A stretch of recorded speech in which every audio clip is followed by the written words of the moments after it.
Oh boy. Robbie, you see how excited I am? I got the new development matrix book. Building our own development matrix for Elia, and I get crazy. I start writing in the books. Did your journal now? I start studying, writing my principles down. Don't take them.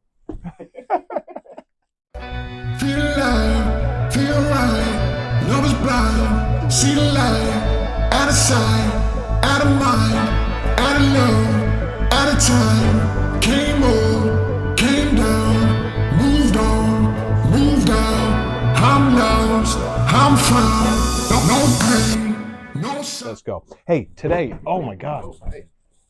Jeez, my whiteboard. We got beef now, bro. Whiteboard, you better settle down. If you don't settle down, you're going in the corner. Yeah! All right, we're rolling to our 110 unit today. So we just closed on this property. We took this from the land banking and land packaging stage in the development continuum. So as a reminder, there are 7 stages in the land development continuum. Each stage has 8 task lists. Now developers, when I'm putting that development cap on,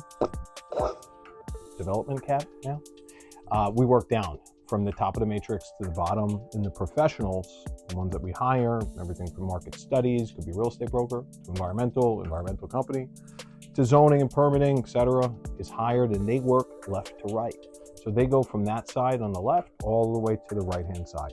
Eventually, in property redevelopment, it goes back to the land banking and land packaging stage. So it's got a 7-stage continuum that ultimately reverts back into what's between stage 1 and stage 2, which is land banking and land packaging. So I'm excited. We did that. We passed the baton. This property is going up literally as we speak. Demo permits and everything are being filed. Let's see who we got. We got a phone call. Let's check this out. Good morning, this is Bruce. I'm doing excellent. How are you doing? Yes, 15-unit multifamily income producing property. You're interested in a new investment? It is. And are you looking at it for a 1031 exchange, or is this excess cash that you're looking at spending? Wonderful. You guys closing the property yet, or are you still in that stage for a contract to close?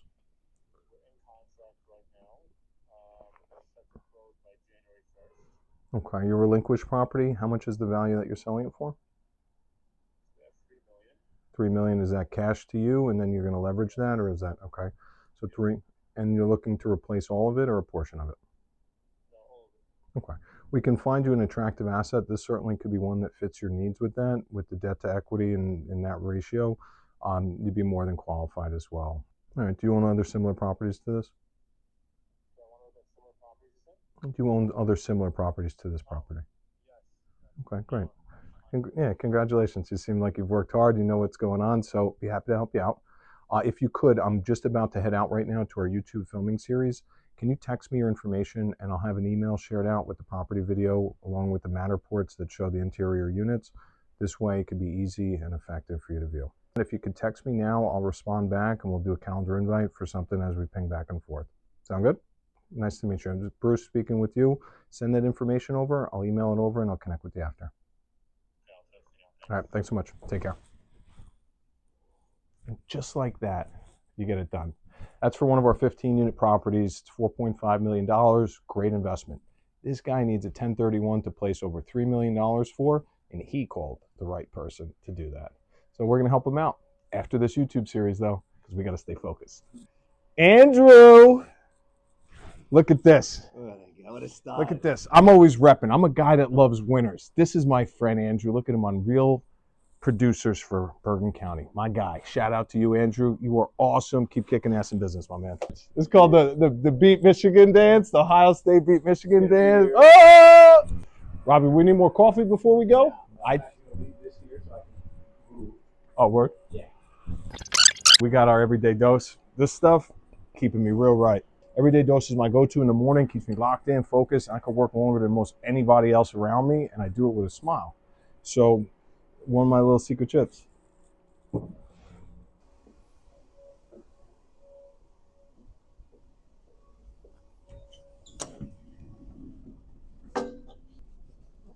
right, so this is going to be exciting, and I'll tell you why. When we start looking at the framework is, what we solved is a huge problem in town. And that town needs more developments and needs better streetscape, and it needs to advance within the community. So what we did is we helped them do that. It also brings in a lot of money to the town. Every single bit of the tax revenue that comes in from what's called the ratables is what allows town to hire personnel, to make the DPW stronger, to feed the innocent homeless people throughout society, to do things in a positive manner. How do we do that? Well, we got to do it through creation. We can't do it through removal. And if our population continues to increase, and in the state of New Jersey especially, we need more housing for people. And that's the bottom line. So big focus on this was we went, and what we did is we helped so many different individuals throughout this process accomplish their goals. Oh wow, look at that, the good backing music, along with ours. The smooth sound of Bruce Elia Jr. Yeah, right? Smooth jazz with Bruce. So we're going to go there. We're going to understand why over there. Well, one, what is it? It's 110 units. 108 of them are residential apartments. 2 of them are commercial retail units. Now, the town semi-forced us to make sure that there was retail commercial on there. Otherwise, we probably would have went with just residential units, because oftentimes the development in the commercial aspect, those units in a mixed-use sense are not even warranted. They might not even quantify them. Sometimes they do, sometimes they don't. Obviously, they bring in income, so it's quantifiable. But when we work with our nationals, this was a pass on it from the nationals end. So I had to work my freaking ass off alongside Jason and I and our professionals team to make this come to life. So I can't even tell you, this deal almost died 3 times.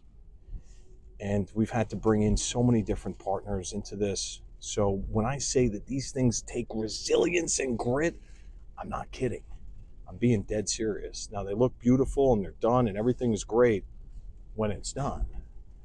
We're the front runners for that. So we front run for these national land developers, regional developers, and local New Jersey developers. Start the first and second stages of the land development continuum, which is land banking and land packaging. We do those at the highest level in the state of New Jersey and ultimately across the country as we continue to grow. What are they based on? They're based on systems. They're based on what's attractive, trends. So we stay on top of the markets, on top of what we call market studies and analytics, to understand where the trends are going. When I look at a building in a development area, I'm looking, 1, where the past has been, and then 2, where the future is going, and where is that in proportion to right now? Is there a way that we can make money for our shareholders throughout that process, advance the community, make it a win, bring in more revenue, and increase the streetscape? I mean, literally make a fucking sick, sexy building in that town that everyone knows about and wants to live in, max out the leasing, do it again. Have somebody else do it again. There's plenty for all of us. I live in the abundance mindset. There's plenty for all of us. It's just a matter of doing it. Project like this, where's the real money made? So real money in this is made on leveraging the money for the construction. So if you've got a great builder buyer, if they've got excess cash, you put it down and then you leverage the bank for all of the construction costs on a high LTV and a framework that you know what you're doing. So you're using the bank's money to be able to build and scale. Now the bank comes out every time there's a progress checklist point. So i.e., let's say the roughing is done, or the concrete, the foundations and structures are done. Maybe the wood framing is done. Whatever it is, that inspection stage is completed, those are progress points. And the bank then lends out the money based on the progress points. So they inspect it, everything's done, they give you a whole bunch more money to do now the windows and the door and all that. So that's how those developments are done. Ultimately, once it's done, depending on the developer, if they have a loan structure that allows them to refinance into a stable fixed loan from a construction perm into that, that would be the most ideal if you don't get clobbered on interest rate. Now, if you don't, what's going to happen is you have to transition out of a construction loan into an amortized loan, into a bankable loan. So then it takes into the income and the expenses and the considerations around that, which is why in the building development before building operations stage, you're building it to get it leased and stabilized, to then ultimately put a value around that stabilization with a bank, a loan on it, and be able to sell it. Because remember, 95% of developments trade hands. They're not starting, getting the plans, getting it banked, approved, and then literally getting permits and zoning, and then they're also doing the building part of it, foundation structure, and then they're doing the leasing. So, and then most of them don't. They focus on 1, 2, 3, 4 stages of it, and that's it. And that's what they're great at. That's why when a building gets built and you see these giant buildings sell for, $100 million, $40 million, $5 million, $1 million, because the value was created around them. So we're going over to Cortland now. I'm going to just pass by. We're going to do the next episode on this one. This is our 18-unit approved that Jason and I worked on. It took us about a little over a year or so to get approved. So this is one of the ones. I'm just checking it out right now because we've got tenants on site. I'm just going to see what's up. You see Belleville being one of those towns that's going to boom in the next 5 to 10 years? Yeah, Belleville's already booming. If you drive around Belleville, you're going to see houses being renovated. You're going to see developments going up. I mean, literally some of the most beautiful different spaces with courtyards, outdoor walk areas, prime pools, even rooftop pools. I mean, it's crazy. Here, brand new quick check right here. The multi-million-dollar investment here, many different multi-million-dollar investments. It tells us one thing. It tells us that the community is attractive. Let's say John is opening up a pizzeria, or he's opening up a deli or something like that, or maybe he's opening up any business. Well, they're going to look for areas that have a lot of people coming in, that have demographics, that have the affordability of that, maybe excess cash, different areas, so that they can put their business in a proper area that they're going to find their customers and clientele. Simple as that. This is Premier's new build right here. This thing is sick. So this is just short 3-4 blocks away from ours, and we just transferred and sold and closed with the developer that's going to be developing it in full, bringing it from all the way ground all the way up, next stages of it. So you see this right here, this is in building operations stage. So after building development becomes building operations. So you see retail leases for sale, you got companies here, beautiful, maybe a restaurant's going to come in, put a 6 streetscape out here, some outdoor tables, bring things to life. You got a residential retail leasing center above, so they're going to have residential agents that are leasing out the units. But this is the type of developments that I'm talking about. How sick is that building? Right? Look at the one behind it. Look at this place. This restaurant, rooftop, sick. We're about to be approaching it. Oh, baby. You see that building of the red brick all messed up over here on the right with the fence? There she blows. Look at this. The old Belleville Elks Hall, the VFW. So the builder, the one that we transferred and passed the baton to, is rocking and rolling. Now, part of this approval required that we take some of the streetscape that was here, that old historic heritage, make it onto the building. It's got a small component of that. This building's sick in every way. Literally, one of the funniest things about it is, so there's a Remax Professionals right next to this building, and when I go over here, and when we were originally looking at the property before, Trelia, Jay, and I were looking at it to purchase and go through the development and ultimately see this beauty through, we've got the middle school right across the street, and it's just a beautiful area. But the Remax agent, he walks out, he goes, "Hi, I'm such and such, blah, blah, blah. How can I help you out? You seem like you're a fellow well-to-do to build in development. What are you looking at?" I started talking to him. Obviously, he didn't know who I was, and I just knew he was an agent.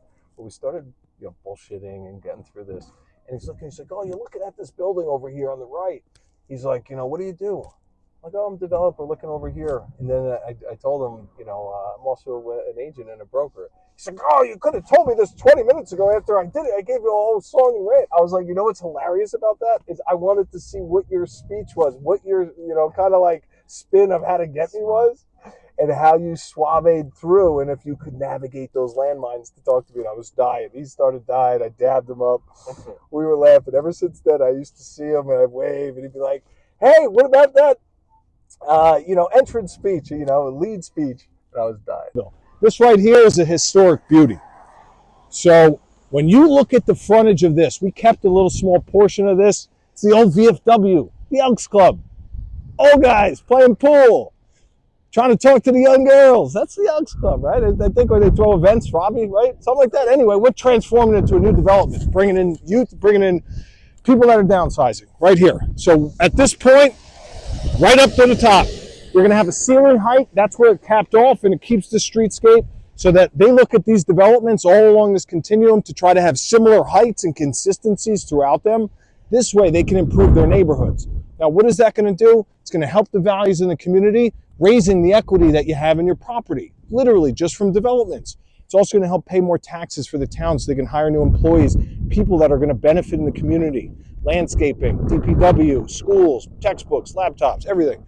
And on top of it, it'll bring beauty to the retail sector. So maybe a new restaurant, a national, somebody's going to come there, somebody's going to sit, eat, and that's what we're doing. We're creating tomorrow's neighborhood today. All right, so best part of these developments is the back end, because right here, there's too much traffic on the main strip on Washington to have entrance and exits. So what we have is two of them. We start one there on Main, and we also do one on Valley right here. This allows you to have more parking. It allows more flow of traffic within the towns. And that's something that's going to be well received, especially when you're going for the plans, because the town needs to see that. They need to see that you're thinking attention to detail on traffic flow, attention to detail on streetscape and matching consistency in the neighborhoods, and also your ability to bring it to life. That includes water treatments to everything else in between. And it's something that we take very serious in these projects. So you come in here, you go up the ramp, all of a sudden you go into your parking spot, and then what happens? You go into your elevator, we have interior courtyards, beautiful, like South Florida style, beauty. And what do those lead to? A fitness center, a residence working lounge, a beautiful rooftop amenity, skyline New York City views on the top floors. And that's what we're delivering. We're delivering somebody's life, what they're going to be living in, and how they're going to be interacting mentally, physically with that each day. And that's taken very seriously. They've already started ripping this building out. Look at this. We passed the baton and boom, right from there, they start. When you look and work with us, especially with Trelia, the land banking and the land packaging stages, the first two in the 7-stage list of development, that's where we focus. We make them super efficient, 108 apartments, 2 retail units on the top. Going to be great. Those retail units will lend itself to the children across the street at the middle school to walk in, maybe have a little 7th grade romantic date over there. Who knows? I don't know. Maybe.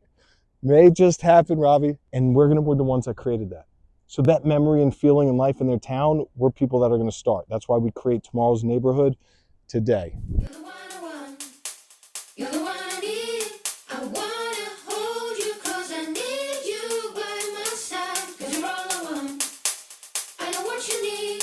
I wanna hold you 'cause I need you by my side. Hey, hey, hey, hey, hey, hey, hey, hey.